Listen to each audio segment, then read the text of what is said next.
39. Vou protegê-lo das chamas. Nobre sacrifício. Uau, como eu sou legal. Em outras circunstâncias eu teria ficado muito satisfeito ao ver a palavra exceto.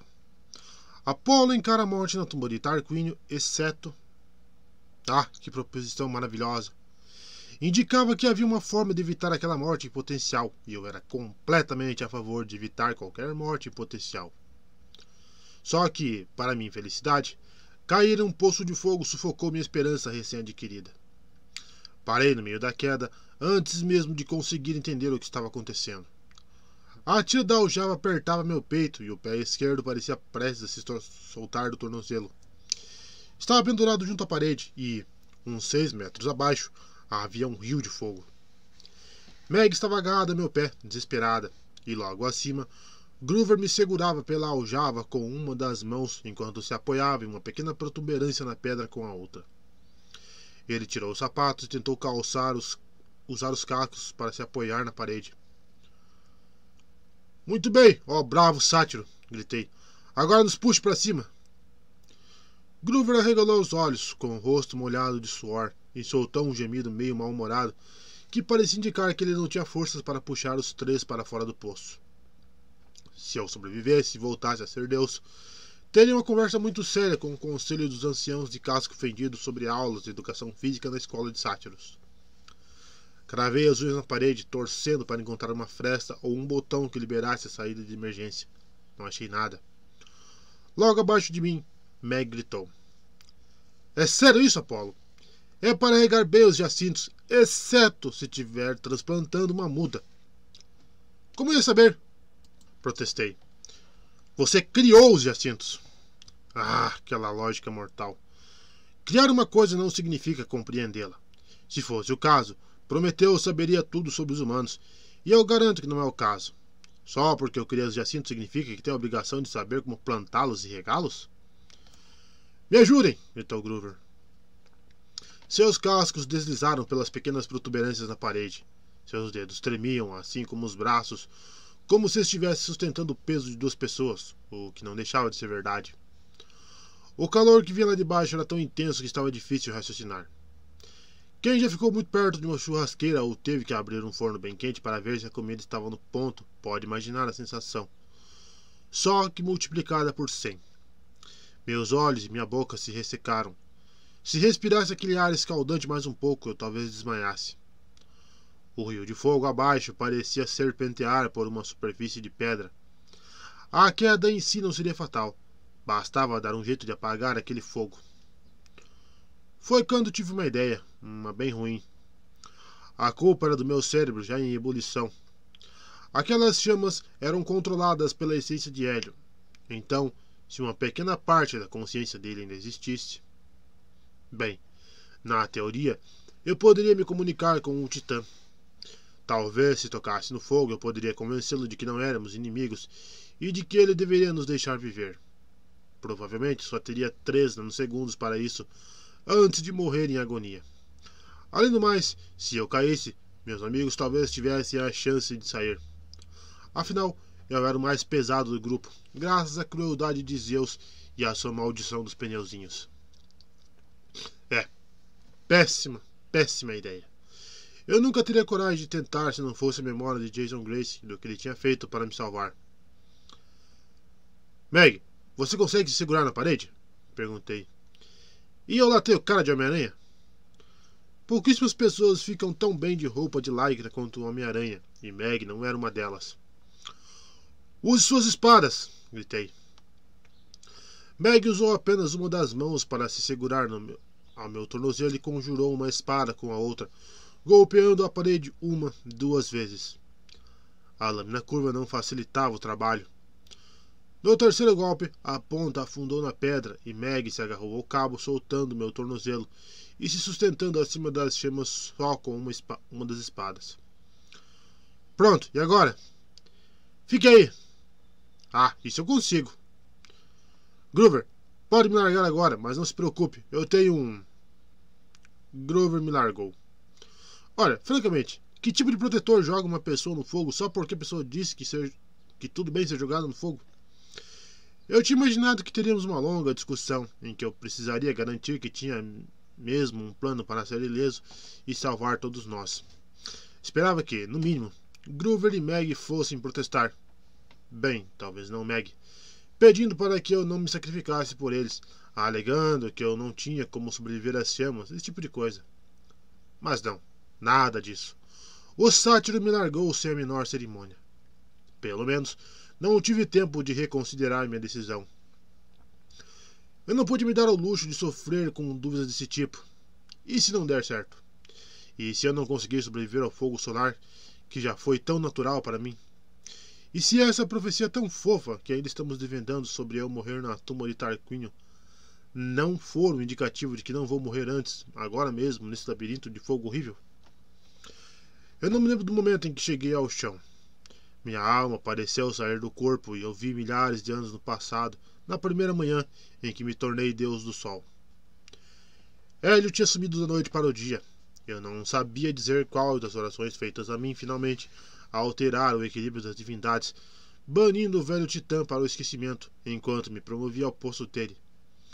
Mas ali estava eu, no Palácio do Sol. Ansioso e apavorado, eu abri as portas da sala do trono. O ar queimava. As luzes me cegaram. O enorme trono dourado de Hélio estava vazio, a capa dele ainda dobrada no apoio de braço.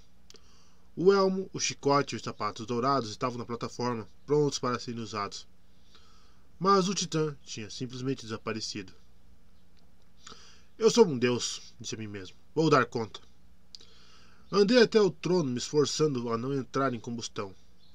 Nunca iam me deixar em paz se eu saísse do palácio correndo e gritando com a toga em chamas logo no primeiro dia de trabalho. O fogo à minha frente foi recuando aos poucos. Com pura força de vontade, eu aumentei de tamanho até conseguir vestir o elmo e a capa de meu predecessor. Mas não quis me sentar no trono, não naquele primeiro momento. Eu ainda tinha um importante trabalho a fazer e pouquíssimo tempo para resolver tudo. Olhei para o chicote. Alguns treinadores dizem que não se pode ser amistoso com um novo grupo de cavalos, que os bichos acabam achando que você é fraco. Mesmo assim, decidi deixar o açoite de lado. Não queria ganhar a fama de rigoroso. Entrei no estábulo e a beleza da carruagem do Sol me deixou com lágrimas nos olhos. Os 4 cavalos do Sol já estavam preparados, os cascos dourados polidos, as crinas de fogo ondulando com os olhos como lingotes derretidos. Os cavalos me encararam receosos. Quem é você? Eu sou Apolo, anunciei tentando soar confiante. E nós vamos ter um dia ótimo. Pulei para a carruagem e partimos. Preciso admitir que o começo foi complicado. Era muita coisa para aprender, mais do que eu consegui absorver num dia só. Eu talvez tenha sem querer dado algumas piruetas pelo céu. Talvez tenha derretido algumas geleiras e criado novos desertos até descobrir a altitude ideal para o trajeto. Mas, já no fim do dia, eu me sentia completamente confortável naquela carruagem. Os cavalos tinham se submetido à minha vontade, à minha personalidade, e eu era Apolo, o deus do sol. Então, caindo, tentei me agarrar àquela confiança, ao júbilo do meu primeiro dia. Voltei a mim no fundo do poço, agachado entre as chamas. Hélio, sou eu! As chamas giraram ao meu redor, tentando incinerar minha pele e dissolver minha alma. Eu senti a presença amarga, difusa e furiosa do titã, que parecia querer me chicotear 1000 vezes por segundo. Eu não vou ser queimado. Eu sou Apolo. Sou seu herdeiro por direito. O fogo ficou mais quente. Hélio se ressentia de mim, mas espere, não era só isso. Ele também odiava estar ali. Odiava o labirinto, aquela prisão que o mantinha em uma semivida.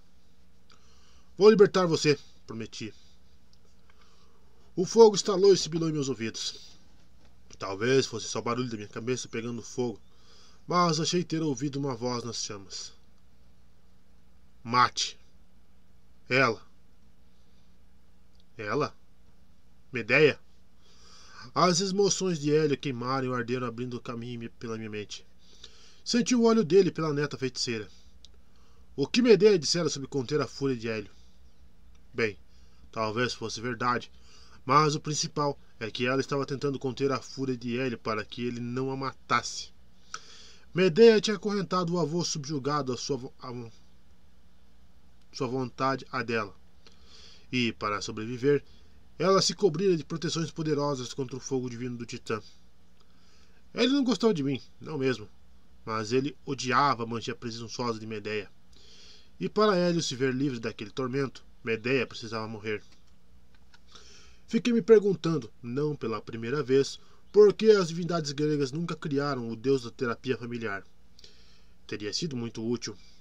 Bem, talvez houvesse alguém responsável por isso antes de eu nascer e o funcionário tenha pedido demissão. Ou, quem sabe, tenha sido engolido por Cronos.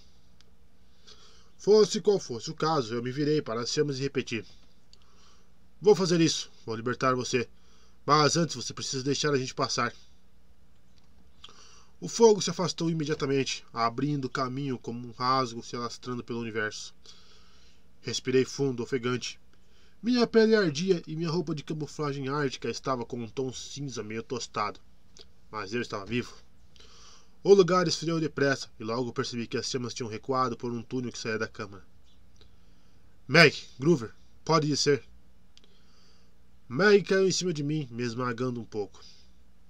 Não precisa ser assim. Groove foi mais cortês, escalando tranquilamente até o fundo e pulando para o chão com uma destreza digna de suas patas de bode. Ele cheirava a cobertor de lancha moscada e seu rosto estava bem vermelho, como se queimado do sol. O gorro tinha caído no fogo e os chifres despontavam dos cabelos fumegantes, parecendo mini vulcões prestes a entrar em erupção. Não sei como, mas Meg parecia ótima. Até tinha conseguido soltar a espada da parede antes de cair. Ela pegou o cantil do cinto, bebeu quase toda a água e deu o restante para Groover. Nossa, obrigado, resmunguei. Você conseguiu derrotar o calor, comentou ela. Bom trabalho. Finalmente usou um pouco de poder divino?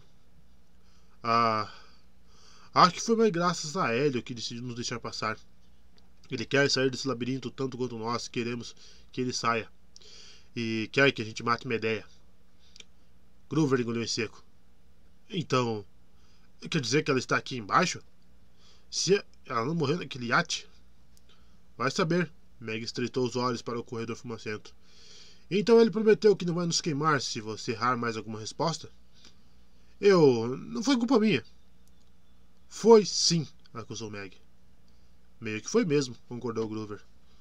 Ora, francamente, eu caio num poço ardente, negocio uma trégua com o Titã e afasto uma tempestade de fogo para salvar meus amigos. E ele só sabe falar de como eu não decorei as instruções do almanaque do fazendeiro. Olha, acho que não dá para afirmar que Hélio nunca vai nos queimar, expliquei. Assim como não podemos esperar que Herófila pare de mandar mensagens em forma de palavras cruzadas. Isso é da natureza deles. Acho que ganhamos um passe livre, mas com prazo de validade. Groover apagou as brasas nas pontas dos chifres. Bom, então não vamos desperdiçar a oportunidade. Certo. Ajeitei a calça camuflada meio tostada e tentei recobrar a confiança que usei naquele primeiro encontro com meus cavalos do sol. Vamos, venham comigo. Tenho certeza de que vai ficar tudo bem.